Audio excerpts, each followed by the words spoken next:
Olá, bem-vindos ao canal. Hoje eu trouxe o assunto ansiedade na pandemia para nossa reflexão, porque o conflito da ansiedade tem atingido muitas pessoas e agravado os sintomas de quem já é portador da síndrome e tem levado a muitos enganos e confusão de sintomas com os sintomas do coronavírus. Bom, para isso é necessário que entendamos um pouco sobre as causas da ansiedade enquanto conflito de alma para podermos então trabalhar outras questões como a libertação do conflito de ansiedade.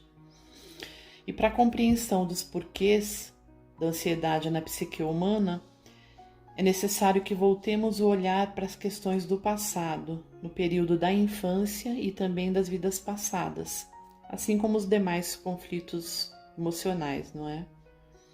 No caso da ansiedade, existem vários motivos que causam esse distúrbio, no mais das vezes ligados ao sentimento infantil, do medo inato do desconhecido, que é causado pelo medo de rejeição, abandono e não aceitação por parte dos pais. Aqui nós vamos nos concentrar em um motivo clássico que gera ansiedade na infância, tendo em vista a relação pais e filhos. Ocorre que uma relação de inimizade foi desenvolvida no passado, em vida passada, entre os que na vida presente são pais e filhos. Isso devido a erros ou negligências cometidos em vida passada por parte dos que hoje são filhos. E os pais de hoje sentem uma certa rejeição, uma certa animosidade pelos que hoje são filhos, sem saber o motivo disso. E muitas das vezes, com raras exceções, é desenvolvido um relacionamento ruim entre esses pais e filhos, na presente existência por conta dessa inimizade de vida passada. Porém, é importante nós falarmos aqui que no mais das vezes todos nós que reencarnamos aqui na Terra e reencarnamos certamente com necessidade de reajustes, né, de desfazimento de inimizades, nós concordamos com as experiências que nos aguardam aqui, consentimos com a situação que teremos que enfrentar, né, nos comprometendo a perdoar e nos redimir dos erros cometidos no passado. Porém, infelizmente, muitas vezes falhamos nesse intento. E falhamos porque quando nós estamos aqui reencarnados, em determinada situação afligente, nas situações difíceis que muitas vezes nos encontramos, devido ao esquecimento do passado, que logicamente é necessário, não é? Mas as questões da vida que nos envolvem, e mais a falta de maturidade espiritual e de serenidade para lidar com essas situações, acabamos por não cumprir devidamente os compromissos que assumimos e por isso vêm os conflitos emocionais, as dificuldades de relacionamento e etc. Nesse caso da ansiedade, nesse caso que nós estamos conversando, não é diferente. Infelizmente, muitas das vezes não se conseguindo um reajuste, né, o perdão, de maneira adequada, de forma branda, o relacionamento desenvolvido entre os pais e os filhos se tornam ruins, conflituosos. E se porventura acontecer abandono, maus tratos ou agressividade por parte dos pais, isso irá gerar na criança o medo inato da perda do amor dos pais, da rejeição, não é? Tendo em vista que os pais são a referência da criança, o porto seguro. E a criança se sente desamparada, desenvolvendo mais apego ainda aos pais, tornando-se mais dependente ainda, mais insegura, cada vez mais insegura, que na fase adulta se apresentará como uma dependência infantilizada. A criança sente um medo desconhecido e por não saber o que ela teme, ela vai sentindo cada vez mais medo, cada vez mais insegurança e transfere essa insegurança para a fase adulta. E nós sabemos que a insegurança é um sentimento muito marcante na síndrome da ansiedade, né? Segundo Freud, o estado emocional gerado pela ansiedade muito intensa é muito parecido com o medo, o sentimento do medo e da ansiedade se entrelaçam, se confundem. E segundo ele, o medo da criança de perder o afeto dos pais a leva à ansiedade que induz atitudes de inquietação e agressividade, e uma espécie de recalque, de fuga para dentro de si mesmo, pela insegurança e por não conseguir reprimir os efeitos ruins da ansiedade. Esse espírito que errou no passado reencarna com os pais nessa vida, como nós falamos, para reajuste. Porém, devido à falha desse intento, a pessoa se entrega ao conflito, no mais das vezes se vitimizando, sem força espiritual suficiente para reverter esse quadro, que deveria ser feito através da compreensão, da resiliência, não é? Achando mais fácil culpar os outros pelas suas dificuldades, pelo seu sofrimento. E nesse caso, assim como nos demais casos de conflitos de emoção, a ausência de serenidade, de coragem, de força de vontade para o enfrentamento dos problemas. E também a falta de desenvolvimento de valores ético-morais para isto. Esse sentimento de desamparo atormenta a pessoa, levando-a sempre a desejar aquilo que ainda não aconteceu, porque emocionalmente a pessoa nunca está onde se encontra. E nós vemos que na ansiedade existe muito isso, né? A falta de estar no presente. A pessoa sempre se encontra, sempre se joga para o futuro. E daí o volume de desejos, de realizações e conquistas vai sempre crescendo e confundindo a pessoa doente. O indivíduo ansioso possui em seu inconsciente uma necessidade de fuga constante, de autorrealização em diversas áreas, e devido à ansiedade se estressa constantemente, se desgasta emocionalmente na busca desenfreada por coisas e atividades. No entanto, a pessoa que é ansiosa tem uma característica de personalidade muito marcante, que é a instabilidade emocional. É um comportamento característico do ansioso, de forma que, apesar de desejar realizar muitas coisas, no mais das vezes não consegue concluir essas coisas, porque as coisas que ele deseja realizar não fazem parte do seu tormento, do seu conflito. Então existe essa dificuldade de realização, o que também leva a mais tormentos ainda. Como consequência de todos esses sentimentos ruins e negativos, a pessoa atrairá enfermidades para a sua vida, para o seu físico, para a sua emoção, inclusive o medo da própria enfermidade, medo da repercussão social, medo da morte, medo de não se curar e medo de perdas e outros medos que vão se acumulando, piorando o quadro, na medida que dificuldades vão aparecendo, não é? Também existem fatores ambientais que pioram e desencadeiam a ansiedade, como nós estamos falando. A pandemia tem agravado muito, né, os estados de ansiedade, tem desencadeado estados de ansiedade, e outros motivos também ambientais ocasionam isso, como a morte de pessoas queridas, estresse por separações, por divórcio. Em suma, a ansiedade tem se mostrado um conflito bastante sofrível que tem judiado muito. Bem, uma certa ansiedade natural pela espera do que se quer alcançar e por coisas que se tem que enfrentar é normal. Mas quando a ansiedade e o medo são demasiados, causando muito sofrimento, muito desconforto, daí já percebemos a instalação do conflito.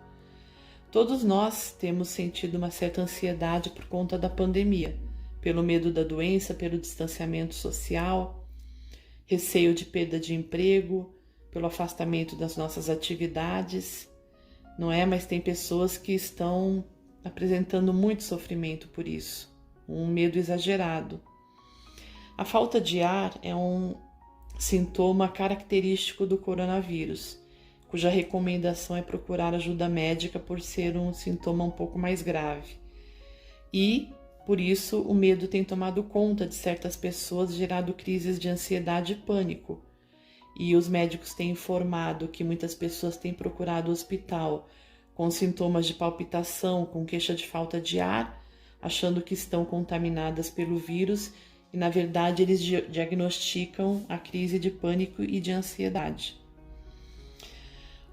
Os médicos têm informado que os noticiários têm atrapalhado muito, têm ajudado a desenvolver a ansiedade nas pessoas, porque os noticiários têm dramatizado muito e leva algumas pessoas a exagerarem na busca dos sintomas, das prevenções, e muitas pessoas ficam medindo temperatura corporal o tempo todo, observando respiração com muita frequência, pensando o tempo todo nisso. E isso tem atrapalhado, não tem ajudado nada. Então é necessário sim se precaver, mas tomar cuidado com o exagero, né? Tomando cuidado de não deixar a mente devagar nisso, o medo tomar conta, dominar e já ficar se imaginando internado, entubado, morrendo, ou pessoas da família também morrendo. É muito delicado isso, precisa se ter cuidado com isso. As atitudes são somatizadas no corpo, que passa a responder, né? E a pessoa passa a ter sintomas, dor de cabeça, dor no peito, falta de ar ocasional, interpretando como sintoma do coronavírus.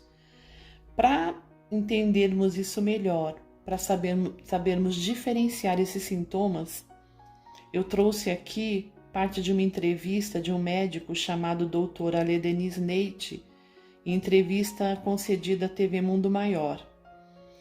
Então ele diferencia os sintomas. Ele diz: os sintomas do Covid-19 são falta de ar constante que acompanha a pessoa durante todo o dia e independente de esforço físico, a pessoa sente a falta de ar, acompanhada de febre alta, normalmente acima de 38 graus, coriza, tosse, espirros.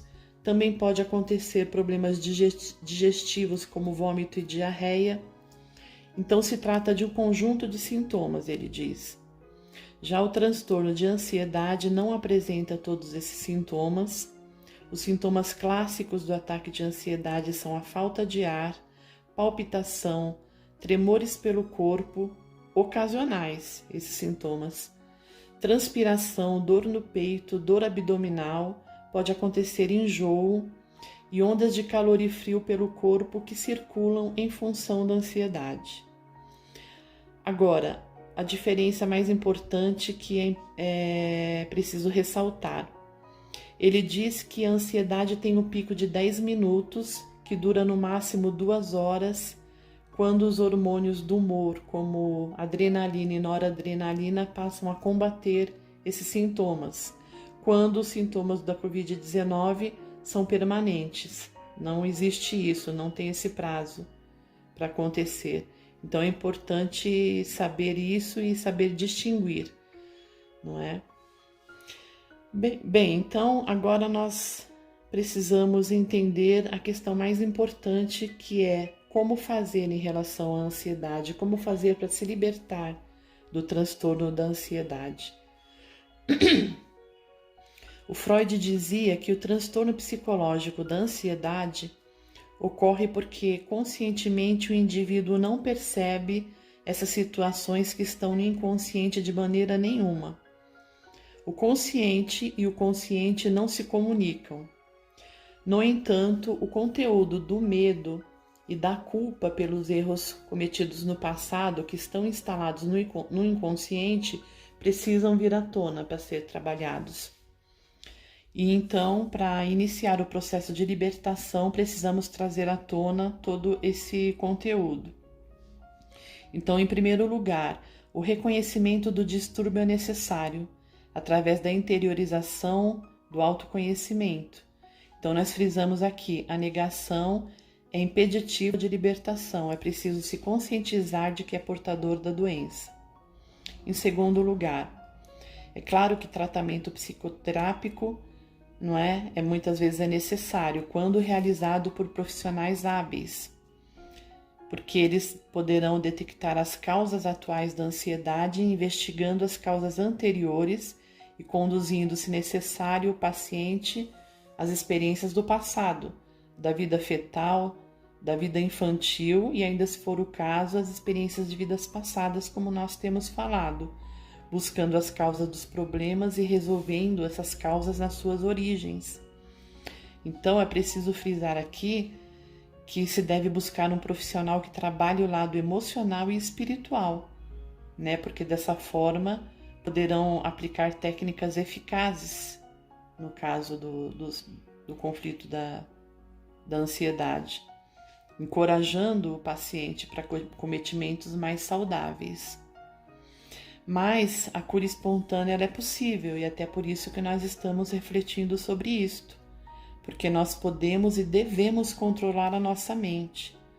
Não importando o ambiente que nós estamos, a situação que nós vivenciamos, por mais difícil que seja, sempre o nosso pensamento deve reger o corpo mental, emocional e físico, com o desenvolvimento de fé, de amor, de harmonia e de equilíbrio. E eu exemplifico aqui que terapias de cura quântica têm se mostrado bastante eficientes em curas espontâneas, pelo desenvolvimento dessas coisas, né? Da autoconfiança, da harmonia interna, através do pensamento voltado para a fé, cura e equilíbrio. E aqui não se trata de religiosidade, mas de ciência pura, que explica a força energética, não é? As ondas eletromagnéticas que temos em nosso pensamento e que podemos usar a nosso favor, não é? Aqui, o requisito imprescindível, que é o terceiro requisito para a cura e libertação da ansiedade, nós temos que colocar aqui como principal realmente é o desenvolvimento da espiritualidade, da fé, de valores ético-morais, não é através da espiritualização. É necessário compreender que ninguém nasceu nesse mundo para não fazer nada, nós não vivemos para isso.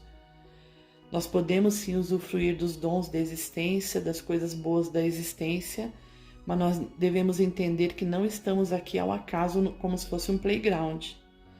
É necessário buscar a compreensão da finalidade da existência, compreender a necessidade de evolução, de melhora, através do desenvolvimento da fé em Deus em primeiro lugar, como nós estamos falando, da fé em si mesmo, da nossa capacidade de ultrapassarmos, de resolvermos esses conflitos, de desenvolvermos capacidade ético-morais para melhorar a nossa vida, da nossa capacidade de mudanças e da necessidade do desenvolvimento da solidariedade, da fraternidade pelo próximo, como atitude necessária para a obtenção da consciência tranquila, da alegria, da saúde e da paz. É inadiável essa tarefa, porque é devido ao egoísmo, aos defeitos morais, aos vícios de toda sorte, que o ser humano padece de tormentos, conflitos e dores que muitas das vezes não se consegue compreender. Através da compreensão do sentido da vida, nós percebemos que ninguém aqui neste mundo deve se considerar vítima. Todos aqui nascemos por necessidade de reajuste e de melhora espiritual.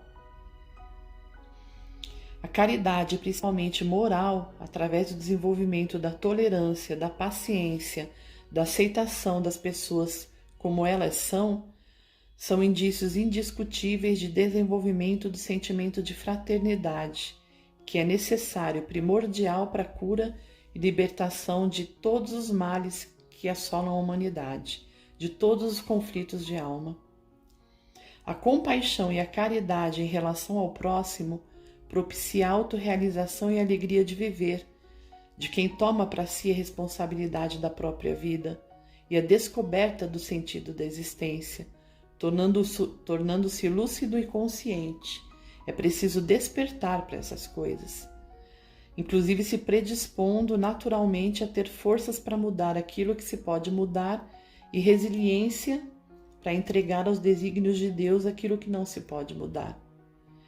Isso traz a consciência tranquila e a paz. E a consciência tranquila e a paz são requisitos primeiros para podermos nos curar de todas as doenças, de todos os conflitos.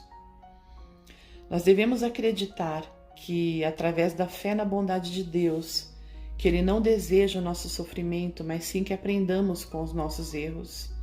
E só aprendemos através da dor porque queremos, nós podemos aprender através do amor, através desse despertamento que falamos. Nós não podemos e não devemos lembrar de vidas passadas, isso nos traria uma dor muito grande e nos impediria de reconstruirmos nossa vida no presente. Mas nós devemos entender que fazendo o bem nesta vida, nós anulamos o efeito dos atos ruins cometidos no passado. Para isso nós estamos refletindo sobre tudo isso.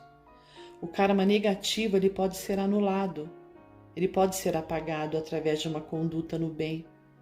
Portanto, nós devemos compreender e crer na justiça de Deus e em suas leis. Porque através, por exemplo, da lei de causa e efeito, a que todos nós estamos submetidos, nós somos convocados a receber de acordo com o que fazemos de bom ou de ruim. Isso nos proporciona a consciência tranquila, a cura dos conflitos emocionais e, consequentemente, uma vida saudável e feliz. O Divaldo Franco, nesta semana, no site Mansão do Caminho, trouxe uma frase muito interessante que eu trouxe aqui para vocês. Ele disse que o prazer demasiado leva ao tédio, enquanto a solidariedade proporciona a felicidade verdadeira. Pensemos nisso. Então eu desejo uma vida muito feliz, paz e luz a todos e até a próxima.